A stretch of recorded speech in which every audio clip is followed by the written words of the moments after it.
बचपन में जैसे कद बढ़ने के लिए लड़कियों में हार्मोनल प्रॉब्लम्स, पीरियड्स के प्रॉब्लम, फेशियल हेयर्स यानी चेहरे पे बाल, दाने, बलूगत जल्दी आ जाना या लेट आना या ना आना। ज़ियाबीतस है वो हार्मोनल डिसऑर्डर है, वो इंसुलिन की कमी और उसकी रेजिस्टेंस की वजह से होती है। डायबिटीज़ जो कि सही तरह मैनेज ना हो रही हो, पीरियड के मसले, हाइट के मसले, कुछ ऐसी टाइप्स हैं डायबिटीज़ की जो कि मिसमैनेज हो जाती हैं, वो प्रॉपरली डायग्नोज नहीं होती।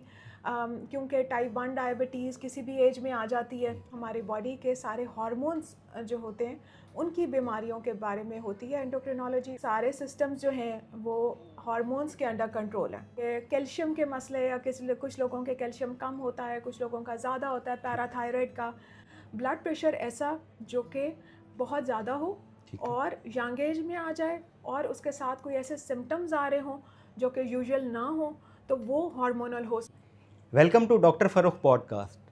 हार्मोनल इश्यूज ज़माने के अंदर बहुत ही ज़्यादा हैं और एंडोक्राइनोलॉजिस्ट उनके एक्सपर्ट डॉक्टर्स होते हैं। डॉक्टर आमना रियाज हमारे साथ मौजूद हैं। आज हम उनसे पूछेंगे कि एंडोक्राइनोलॉजी क्या है, ये हमारे लिए क्यों इतनी इम्पॉर्टेंट है और इसमें अहम बड़ी बीमारियां कौन सी हैं। Thank you so much for inviting me on this podcast. ये बहुत ज़रूरी है जनरल पब्लिक के लिए जानना कि एंडोक्रिनोलॉजी क्या है, क्योंकि अभी तक बहुत सारे लोगों को एंडोक्रिनोलॉजी का पता ही नहीं है कि ये क्या स्पेशलिटी है और क्या डील कर रहे हैं।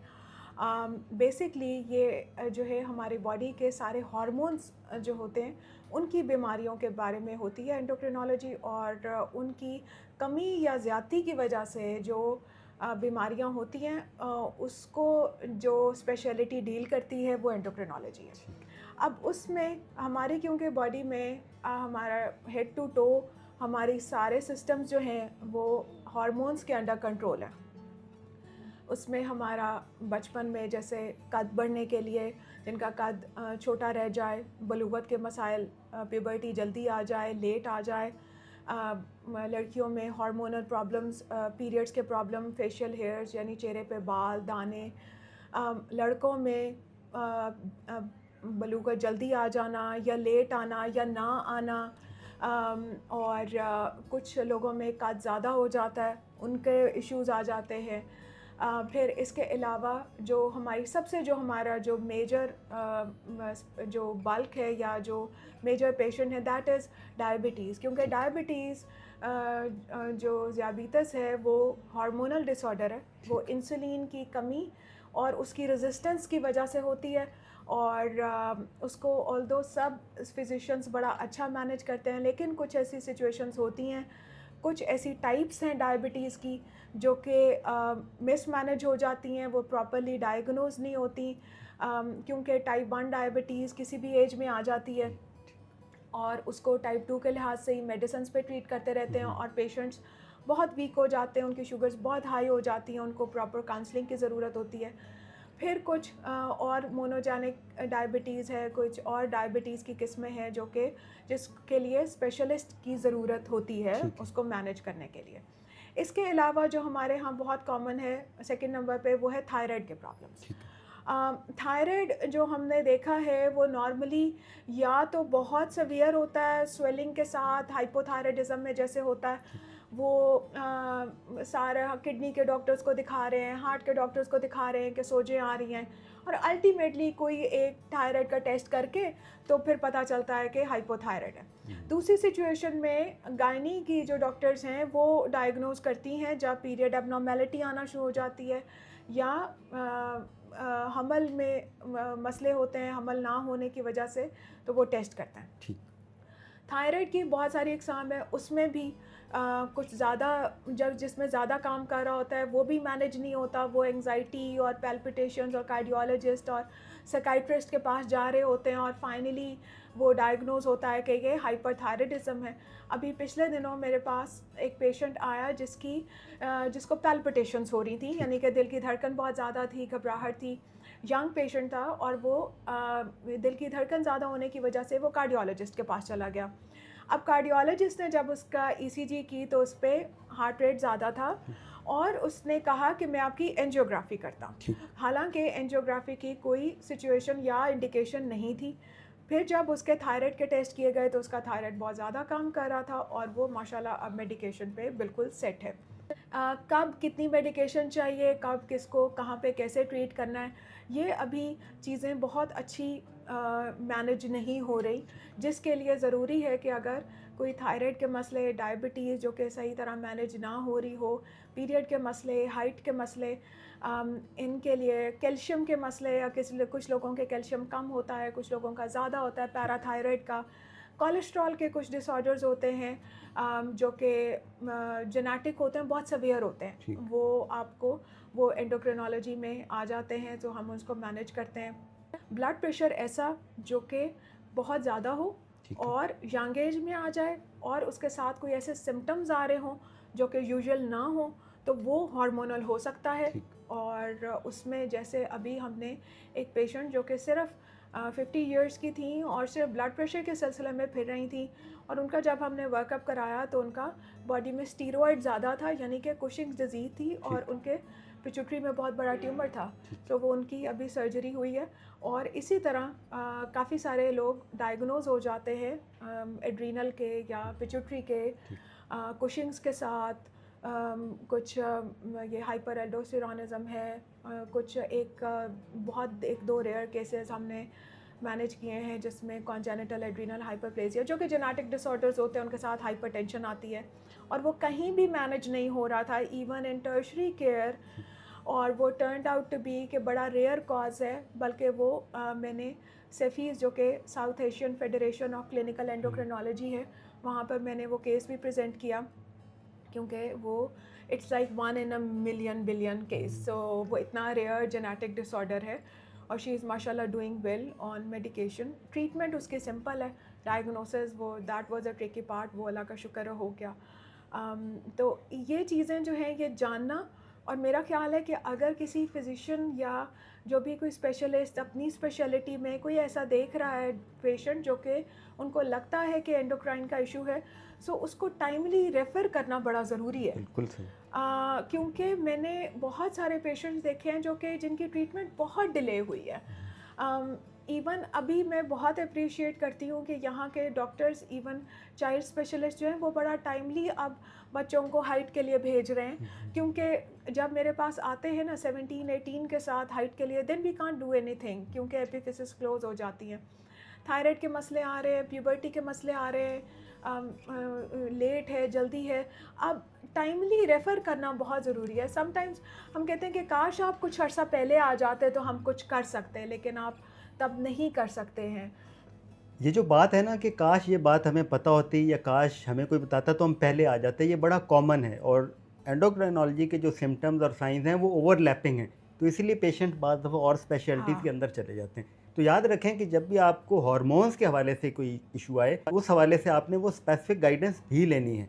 तो हम मैडम से फर्दर एलेबोरेशन चाहेंगे कि ये जो रेड फ्लैग्स हैं या कोई अलार्मिंग साइंस हैं जो स्पेशली ग्रोइंग किड्स या अर्ली टीनेज में आ रहे हों, हाइट के हवाले से, कद के हवाले से, तो हमें कैसे क्वेश्चन हो जाना चाहिए और एंडोक्राइनोलॉजिस्ट से कंसल्ट करना चाहिए? अच्छा, जो मोस्ट कॉमन प्रेजेंटेशन है वो तो है शॉर्ट स्ट्रेचर, यानी कि छोटा कद, जिसके लिए सब बहुत ज़्यादा कंसर्न होते हैं। उसमें यह है कि जितना अर्ली आपको फील होना कि बच्चा सही ग्रो नहीं कर रहा, उतना ही जल्दी कंसल्ट कर ले, ठीक है ना। जैसे कोई बच्चा है वो बाकियों के मुकाबले में या अपने बहन भाइयों के मुकाबले में छोटा है, सो इंतज़ार ना करें, एक दफ़ा उसको एवेलुएट करा लें, उसके बेसिक टेस्ट हो जाएं। उसकी हमने अभी जैसे अभी हमने एक बच्ची को एवेलुएट किया, उसकी हाइट की, पेरेंट्स की हाइट की, लेकिन उनके पेरेंट्स ने कहा कि इसको ये 1 साल से वेट गेन भी कर रही है, इसको नमनेस भी आ रही है, सो मुझे लगा कि कहीं ना कहीं थायराइड भी है, ठीक है ना। सो वो जैसे कुछ बच्चे हैं मेरे पास, वो सिर्फ इस वजह से छोटे रह गए क्योंकि उनका थायराइड टाइमली डायग्नोज नहीं हुआ और उनका कद छोटा रह गया, और अब जो हड्डी है वो क्लोज हो गई, और अब हम हाइट के लिए कुछ नहीं कर सकते, लेकिन थायराइड मैनेज हो जाएगा। सो जहाँ पे आपको लगे कि बच्चे की ग्रोथ ठीक नहीं हो रही, और उसके लिए मेरा ख्याल है कि पीरियोडिक मॉनिटरिंग अपने बच्चों की भी कोई घर में मार्किंग करके उनकी मॉनिटरिंग करते रहें। दूसरा इम्पॉर्टेंट चीज़ ये है कि उनकी डाइट और एक्सरसाइज और हेल्दी डाइट रखें और एक्सरसाइज रखें ताकि वो एक्टिव रहें। लेकिन any point you feel like कि ये उस तरह ग्रो नहीं कर रहा, कपड़े छोटे नहीं हो रहे, या बच्चे बाकी बड़े हो गए, ये उतना ही रह गया, उसी टाइम कंसल्ट करें। ग्रोथ हार्मोन मैडम कैसे रोल प्ले करता है, कहाँ से सिक्रीट होता है और किस एज तक ये कद को बढ़ाने में हेल्प करता है? जो ग्रोथ हार्मोन है वो बेसिकली तो हमारे पिट्यूटरी से निकलता है, और जो बचपन में जितना अर्ली एज होती है उतना ज़्यादा होता है, ग्रेजुअली वो एक स्टैटिक स्टेट आ जाती है, फिर एक सर्ज आती है अराउंड प्यूबर्टी, और प्यूबर्टी के बाद फिर जब हाइट एपिफिसिस यानी कि हड्डियाँ जो है वो क्लोज हो जाती हैं, तो उसके बाद एडल्ट एज में बहुत लो लेवल पे स्क्रीट होता है, लेकिन होता है। पिट्यूटरी से निकलता है, रिस्पांस इसका यूजुअली रात के वक्त निकलता है, तो इसीलिए बच्चों की नींद बड़ी ज़रूरी होती है। पल्सेस में निकलता है, सो उसको हमने मॉनिटर करना होता है कि अगर बच्चे की हाइट कम है और उसकी डाइट वगैरह ठीक है, तो फिर उसके बाद हम कुछ टेस्ट करते हैं जो कि IGF-1 है। रैंडम ग्रोथ हार्मोन नहीं करते क्योंकि वो पल्सेस में आता है, तो वो बिल्कुल भी हेल्पफुल नहीं होता। जब आप ट्रफ लेवल पे कर लें, वो उसकी ट्रफ आया हुआ है तो वो लो आ जाएगा, बिल्कुल। सो उसका जो बाय प्रोडक्ट है दैट इज़ IGF-1 लेवल, वो हम करते हैं, और अगर वो लो हो तो फिर हम एक फर्दर कंफर्मेशन टेस्ट करते हैं जिसको इंसुलिन टॉलरेंस टेस्ट करते हैं। पाकिस्तान में हमारे पास वही है, ऑल्दो बाहर वो ऑब्सोलीट हो चुका है। ठीक। तो वो टेस्ट करके, और इसको बेहतर करने के लिए ये है कि डाइट अच्छी हो, स्लीप ठीक हो, बच्चे का सोशल लाइफ ठीक हो, स्ट्रेसर्स ना हो, उसके मेंटल हेल्थ कैसी है, उसकी डाइट कैसी है, उसका फिज़िकल एक्टिविटी कितनी है। जितना हेल्दी होगा और जितनी हेल्दी लाइफस्टाइल होगी उतना अच्छा ग्रोथ हार्मोन निकलता है। कभी कभी हमारा IGF-1 लो आता है तो उसकी न्यूट्रिशन का इफेक्ट होता है, तो न्यूट्रिशन बेहतर करने से चीज़ें बेहतर हो जाती हैं। लेकिन कुछ बहुत रेयरिटीज़ भी हैं कि जिसमें ग्रोथ हार्मोन लेवल कम होता है, बच्चे डायग्नोज हो जाते हैं। हमारे पास भी यहाँ पर काफ़ी 30-40 पेशेंट्स हैं जिनको हमने ग्रोथ हार्मोन पे डाला हुआ है, and they are doing well माशाल्लाह, क्योंकि जो डेफिशिएंट होता है बहुत अच्छा रिस्पॉन्ड करता है। 24 आवर्स जो बायोलॉजिकल क्लॉक है, सर्काडियन रिदम है, उसका डिफरेंट हार्मोन्स के लेवल्स के साथ क्या ताल्लुक है? जो हमारा कॉर्टिसोल है, जो कि हमें फाइट और फ्लाइट का पावर देता है, यानी कि वो आपको एनर्जी देता है to cope stress and fear and everything, तो वो हमारा बेसिकली स्ट्रेस हार्मोन है, वो मॉर्निंग में निकलता है। कोर्टिसोल, एड्रीनालिन, ये सारे इसीलिए जो मेजर जो हार्ट अटैक या स्ट्रोक ये मॉर्निंग में होते हैं, क्योंकि ये हार्मोन्स निकलते हैं, और अगर ब्लड वेसल्स कॉम्प्रोमाइज्ड हों तो वेजो कंस्ट्रिक्शन की वजह से, यानी कि खून की नालियाँ श्रिंक होने की वजह से दिल के अटैक और फॉलेज के अटैक ज़्यादा मॉर्निंग के टाइम पर होते हैं। अब फिर ये होता है कि अगर आप और वो रात को कम होना शुरू हो जाता है, ठीक है। अब अगर आप रात की स्लीप नहीं लेंगे तो आप में वो कोर्टिसोल रात को भी आना शुरू हो जाता है, जो कि हमारे लिए ठीक नहीं है।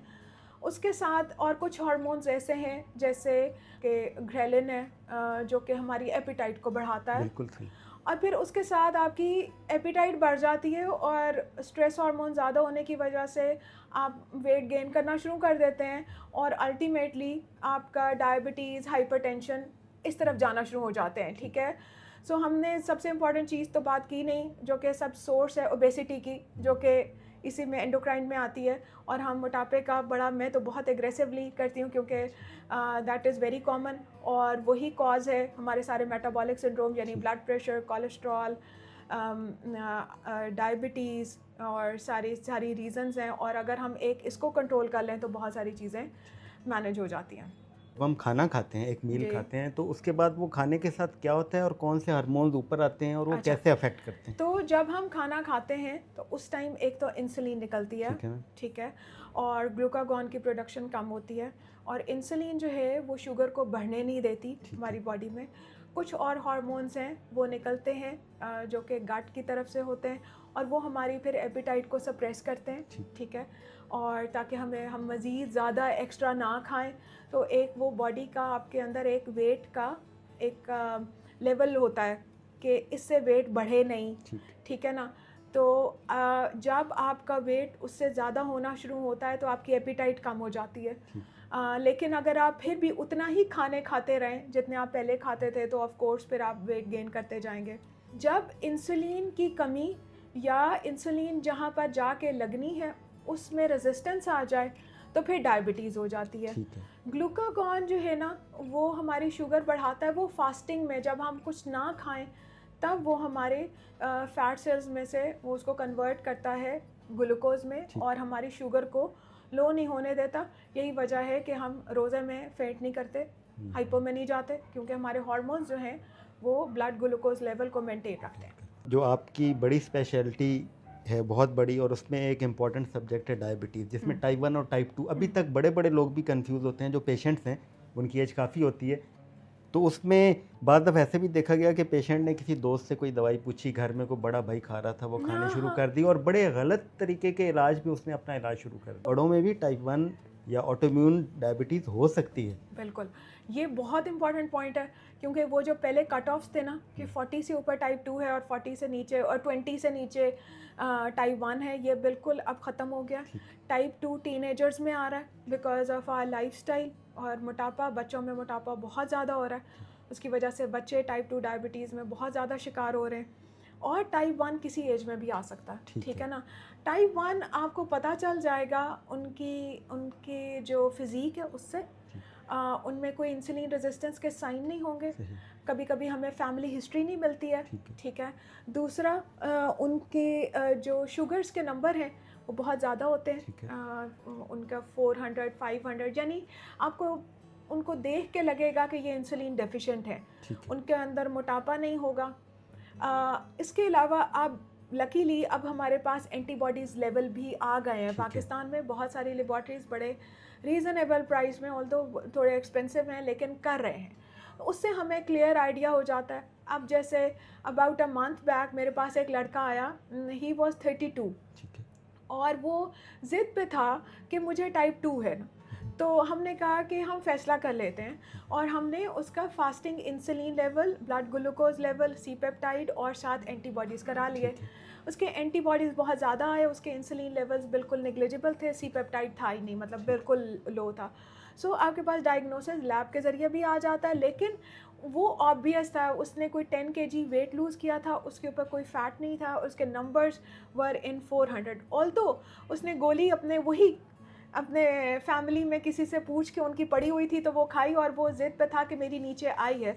थोड़ा सा रिस्पांस आता है, जो कि बचे हुए अंदर बीटा सेल्स होते हैं, इंसुलिन बनाने वाले सेल्स, थोड़ा सा रिस्पांस देते हैं, ठीक है। लेकिन ये नहीं है कि आप उसको लॉन्ग टर्म ले सकें, क्योंकि फिर रिस्क होता है आपका एक सीरियस कॉम्प्लिकेशन जिसको डायबिटीज़ कीटोएसिडोसिस कहते हैं, जिसमें आप कोमा में जा सकते हैं, तो वो इनमें रिस्क होता है। तो वो मेरा ख्याल है कि अगर कोई आपको ज़्यादा कन्फ्यूजन है, प्लीज़ लैब से कंफर्म करें।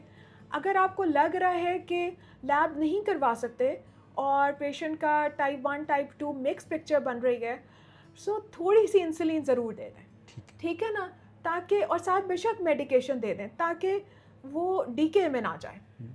और जो एंटीबॉडीज़ के टेस्ट हैं, जैसे एंटी इंसुलिन एंटीबॉडीज़ या anti GAD antibodies, insulin anti insulin antibodies हैं, एंटी आइलेट सेल एंटीबॉडीज़ हैं, तो ये हमारे पास सारी अब अवेलेबल। और एक जिंक के रेफरेंस से ZN8 एंटीबॉडीज़, वो मेरा ख्याल है नहीं है, बाकी सारी हैं। और मैम अब हम स्पेसिफिकली बात करते हैं कि बच्चियां जब ग्रो कर रही होती हैं तो उनमें हार्मोनल चेंजेस एक तो हैं जो एज वाइज आती हैं, लाइक प्यूबर्टी, देन और एक एंड पे आती है मीनोपॉज, और एक मंथली होती हैं, तो उसमें हार्मोनल वेरिएशन दोनों साइकिल्स में गाइड कर दें। बिल्कुल।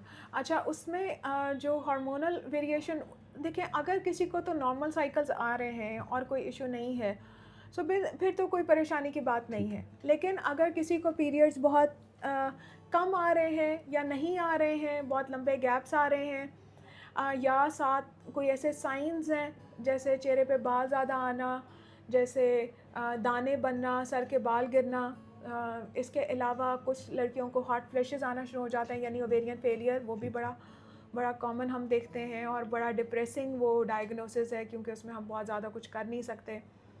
तो फिर ऐसी सिचुएशन में अगर 3 मंथ से ज़्यादा कोई भी पीरियड एबनॉर्मेलिटी रह रही है, तो हमेशा एंडोक्रिनोलॉजिस्ट को कंसल्ट करें ताकि प्रॉपर डायग्नोसिस हो। अब यहाँ पर ये इशू आता है कि कभी कभी ऐसे होता है कि पीरियड कम हो रहे होते हैं प्रोलैक्टिन ज़्यादा होने की वजह से, प्रोलैक्टिनोमा पड़ा होता है पिट्यूटरी में। अब वो सारी गायनोकोलॉजिस्ट के पास साल हर साल से फिर रही होती हैं, वो 2-2 महीने का ब्रोटेन का कोर्स करा के भेज देती है। कोई फर्दर एवेलुएशन नहीं होती कि एमआरआई करा लें, फर्दर करा लें। और फिर जब हमारे पास ऐसे केसेस बहुत डिले होते हैं, सो उनका अगर प्रॉपर डायग्नोसिस और ट्रीटमेंट हो जाए तो चीज़ें बहुत जल्दी सेटल कर जाती हैं और वर्स नहीं होती हैं। और मीनोपॉज तो एक नेचुरल फिनोमेना है कि जब ओवरीज बर्न आउट हो जाती हैं, हार्मोन्स ख़त्म हो जाते हैं। हाँ, ये बड़ा अच्छा इंपॉर्टेंट क्वेश्चन है इस पॉइंट पे, जो कि बड़ा निगलेक्टेड है पोस्ट मीनोपॉजल ख़वातीन में, कि उनको आइडिया नहीं है कि उसके बाद उन्होंने अपना ख्याल कैसे रखना है। क्योंकि जब मीनोपॉज आ जाता है तो फिर आप में दिल के अटैक, फॉलिज के अटैक, ब्लड प्रेशर, कोलेस्ट्रॉल, ये सब रिस्क बढ़ जाते हैं जो कि आपको पहले ईस्ट्रोजन ने उनसे प्रोटेक्ट किया होता है। दूसरा, आपकी हड्डियां बहुत कमज़ोर हो जाती हैं। सो हड्डियों के लिए कैल्शियम, विटामिन डी लेना, और अपनी ब्लड प्रेशर, कोलेस्ट्रॉल, मीनोपॉज के साथ वेट गेन भी आता है, अपनी डायबिटीज़ की स्क्रीनिंग, सो पीरियोडिक स्क्रीनिंग और उसकी ट्रीटमेंट और सप्लीमेंटेशन ये बहुत ज़रूरी है ताकि मीनोपॉज के बाद ख़वातीन हेल्दी लाइफ गुजार सकें। इसी तरह फर्टिलिटी के अंदर भी इम्पॉर्टेंट रोल है हार्मोन्स का, और वो बहुत से लोग इस हवाले से गाइडेंस चाहेंगे कि अगर उनमें कोई फर्टिलिटी का इशू है तो वो कैसे प्रोसेस करें अपना। देखिए, ये बहुत ही एक्सटेंसिव चीज़ है क्योंकि बहुत सारे फैक्टर्स हैं। मेल फैक्टर है, फीमेल फैक्टर है, फीमेल में क्या रीज़न है, ओव्यूलेशन क्यों नहीं हो रही, क्या डेफिशिएंसी है, क्या प्रॉब्लम है, फिर हार्मोनल कॉजेज़ होते हैं, फिर स्ट्रक्चरल कॉजेज़ होते हैं, यानी कोई ट्यूब का इशू, कोई यूट्रस का इशू, ऐसा तो नहीं है। मेल्स में यूजुअली हार्मोन्स के इशू ही आते हैं, या कोई जेनेटिक डिसऑर्डर्स होते हैं जिसकी वजह से स्पर्म नहीं बन रहे, या कोई ट्रॉमा, या ये रीज़न होती है कि स्पर्म्स नहीं बन रहे होते और इश्यूज आते हैं, या हम ये देखते हैं कि अनकंट्रोल डायबिटीज़ के साथ उनको इरेक्टाइल डिसफंक्शन और ये सारे इश्यूज आ रहे हैं। तो जहाँ पे भी जो प्रॉब्लम है उसको टाइमली कंसल्ट करके एटलीस्ट राइट ट्रैक पे जाना बहुत ज़रूरी है, ताकि जितने जो कुछ लोग कुछ सिचुएशंस ऐसी हैं जो कि ट्रीटेबल नहीं है। ठीक है। जैसे ओवेरियन फेलियर है, जैसे प्राइमरी हाइपोगोनाडिज्म है मेल में, यानी टेस्टिस ही उनकी काम नहीं कर रही हैं। These are some conditions where we can not treat it, जहाँ पे फर्टिलिटी पॉसिबल नहीं है। अब आप उसको सिर्फ अपने पेशेंट बनाने के लिए ट्रीट किए जाएं, I think that is very unfair. Patient को ट्रुथ बताना, सही बताना कि क्या पॉसिबिलिटी है, क्या नहीं है, वो बहुत ज़रूरी है। लटकाना फजूल में या ऐसी ट्रीटमेंट जो कि बिल्कुल भी रिकमेंडेड नहीं है, वो करना बड़ी ज़्यादती है। यंग बच्चियों के अंदर लोग और बच्चियां खुद भी और उनके पेरेंट्स पीसीओएस की वजह से बहुत परेशान हैं, पॉलीसिस्टिक ओवेरियन सिंड्रोम। बहुत ज़्यादा कॉमन है। तो इस हवाले से गाइडेंस दे दें कि उसके सिम्टम्स क्या हैं, जल्दी कैसे एंडोक्रिनोलॉजिस्ट के पास पहुँचें, और क्या कि डाइट लाइफस्टाइल का उसमें कोई रोल है? सबसे ज़्यादा लाइफस्टाइल का ही है। हम अगर बहुत स्ट्रेस करेंगे, हमारी बहुत मीटिंग्स हुई न्यूट्रिशनिस्ट के साथ, हम अगर बहुत स्ट्रेस करें कि चिकन छोड़ दें या मिल्क छोड़ दें, या आई think the most important thing is कि हेल्दी खाएं। How you eat that milk और चिकन, दैट इज़ इम्पॉर्टेंट। अगर आप फ्राइड चिकन खाएंगे या मिल्क शेक्स पिएंगे तो दैट वुड बी डिज़ास्टर। जिस फैमिली में डायबिटीज़ है, जिस फैमिली में पॉलीसिस्टिक है, उनको अपनी डेली एक्टिविटी में एक्सरसाइज ज़रूर रखनी चाहिए, एक्स्ट्रा कैलोरीज़ नहीं लेनी चाहिए, हेल्दी डाइट रखनी चाहिए, अपना वेट मेंटेन करना चाहिए। ठीक है, वेट को बढ़ने ना दें। इवन अगर कोई पतली लड़कियां हैं जिनमें पॉलीसिस्टिक है, जो कि बड़ा मुश्किल होता है मैनेज करना विदाउट मेडिकेशन, लेकिन उसमें भी लाइफस्टाइल का बहुत इंपॉर्टेंट रोल है। बिल्कुल, लाइफस्टाइल का तो ओवरऑल हर चीज़ में ही बहुत इंपॉर्टेंट रोल है। तो healthy lifestyle, healthy diet, healthy mind, that is all very necessary. बल्कि अगर हम देखें तो मैडम के वहाँ उनके लिए कुछ खाने की चीज़ें आई पड़ी हैं, तो उसमें फ्रूट्स हैं और शायद ड्राई फ्रूट्स हैं साथ, जो थोड़े थोड़े हैं, तो बिल्कुल थोड़ी क्वांटिटी में है। सैलेड, थोड़े से फ्रूट्स और साथ शायद ड्राई फ्रूट। तो हम भी अगर इसी तरह अपनी खुराक का ख्याल रखें तो बहुत सारे मसाइल और बीमारियों से हम बच सकते हैं। और ये जो हॉस्पिटल्स के चक्कर हैं जो ख़त्म होने में नहीं आते, और फिर उसके बाद बहुत सा खर्चा टेस्ट्स का, इन्वेस्टिगेशंस का, उस सारे से हम बच भी सकते हैं। जैसे ओवरलैपिंग सिम्टम्स हैं तो बहुत सारे इश्यूज़ डिप्रेशन, एंग्जाइटी या मूड डिसऑर्डर्स, लो मूड के साथ प्रेजेंट करते हैं, और पेशेंट बहुत सालों या दहाइयों तक भी एंडोक्राइनोलॉजिस्ट के पास नहीं पहुंचते। बिल्कुल ऐसा ही है। बहुत सारे ऐसे केसेस हैं जो कि कभी जो अगर कोई सही साइकाइट्रिस्ट वर्कअप करके ट्रीटमेंट स्टार्ट करे तो थायराइड के हमें वहाँ से रेफ़र हो जाते हैं। अच्छा। हाँ, सो और दूसरा हमें भी हर अपने एंडोक्राइन पेशेंट में डिप्रेशन को, एंजाइटी को स्क्रीन करना होता है, क्योंकि ये क्रॉनिक डिजीज़ेज़ हैं और इसमें बहुत ज़्यादा एंजाइटी डिप्रेशन का एलिमेंट आ जाता है। लोग तंग आ जाते हैं, लोग थक जाते हैं, गिव अप कर जाते हैं, बर्न आउट हो जाते हैं सो मेडिकेशन के साथ। और आई थिंक जहाँ पे अगर आपको लगे कोई भी पेशेंट पे कि इसमें डिप्रेसिव साइंस आ रहे हैं, वहाँ पर उसको मैनेज करें, अगर ज़रूरत है तो रेफ़र करें। और जो साइकाइट्रिस्ट हैं वहाँ जहाँ पे आपको लगे कि कोई हार्मोनल डिसऑर्डर है, do refer the patients. Hormonal deficiency, testosterone deficiency, low mood, low energy, fatigue, lethargy, muscle mass कम है, उसके साथ प्रेजेंट करते हैं, नहीं डायग्नोज होते हैं, ठीक है। और सिम्टम्स भी नहीं आते, तो उसमें फिर बड़ा ज़रूरी है कि आप उनका टेस्टोस्टेरोन लेवल करके उसको रिप्लेस करें, तो बड़ा अच्छा रिस्पांस आता है। कुछ केसेस हैं जो कि हाइपोपैराथायराइडिज्म यानी कि कैल्शियम डेफिशिएंसी, या हाइपर पैराथायराइडिज्म यानी कैल्शियम के एक्सेस, या ऑस्टियोपोरोसिस यानी कि हड्डियाँ जो बहुत ज़्यादा कमज़ोर हो जाती हैं, वो बड़ा रेयर डायग्नोज होते हैं, बड़ी मुश्किल से डायग्नोज होते हैं और मिसमैनेज होते हैं। तो उनको मेरा ख्याल है कि कुछ टेस्ट हमारी बेसिक स्क्रीनिंग में आने चाहिए ताकि ये टाइमली डायग्नोज हो जाएं और उनको हम मैनेज कर सकें। जोड़ों के यूजुअली रोमेटोलॉजी के में आते हैं, वो मैनेज करते हैं। हम लोगों का ज़्यादा ये ऑस्टियोपोरोसिस है, हाइपर पैरा है, और पेजेस डिजीज़, इस तरह की डिजीज़ आती हैं जो कि हार्मोनल रिलेटेड होती हैं। और ऑफ कोर्स सबसे इम्पॉर्टेंट तो बॉडी एक्स एंड पेन्स की विटामिन डी डेफिशिएंसी है, जो कि दैट इज़ ऑलमोस्ट यूनिवर्सल ना, तो वो उसको मैनेज करना और उसको अप्रोप्रिएटली ट्रीट करना। ओवर ट्रीटमेंट बहुत ज़्यादा हो रही है, ठीक है, और हाई डोजेस में बहुत फ्रीक्वेंटली दे रहे हैं, जैसे विटामिन डी टॉक्सिसिटी हो जाती है। So I think the knowledge के how to replace the vitamin D according to the level of vitamin D deficiency, that is very important. Madam, आप कुछ भी गाइड करना चाहें लोगों को, और वो बात जो कि आपके पास पेशेंट आते हैं आप उनको बताना चाहती हैं लेकिन टाइम की शॉर्टेज की वजह से बता नहीं पाती। हाँ, ऑल्दो मैं बहुत नोटोरियस हूँ कि मैं पेशेंट्स पे बहुत टाइम लगाती हूँ। अच्छा। हाँ, I try to tell them everything, और चाहे उनको अच्छी लगे चाहे ना लगे, लेकिन मेरा ख्याल है कि अगर एक चीज़ जो कि मैं सबको कहना चाहूँगी कि एक तो ये कि अपनी हेल्थ के बारे में नेग्लिजेंस ना शो करें कि बाकी हर काम हो रहा है लेकिन टेस्ट नहीं करवाने, स्क्रीनिंग नहीं करानी, कंसल्ट नहीं करना। दूसरी इंपॉर्टेंट चीज़ ये है कि एक्सरसाइज करें, ठीक, और अपनी डाइट हेल्दी रखें, क्योंकि एक्सरसाइज आपकी बहुत सारी जो मेटाबॉलिक जो चीज़ें आप प्रिवेंट कर सकते हैं या मैनेज कर सकते हैं उसको कर सकते हैं। क्योंकि जैसे हमारी फैमिली में बहुत ज़्यादा डायबिटीज़ है, हार्ट के प्रॉब्लम्स हैं, ब्लड प्रेशर है, सो इट्स इम्पॉर्टेंट कि हम अपना लाइफस्टाइल ऐसा रखें ताकि इसको डिले या प्रिवेंट कर सकें। अब अगर किसी को 40s में डायबिटीज़ हो रही है या 30s में हो रही है तो नेक्स्ट जनरेशन में टीनेज में आ रही है।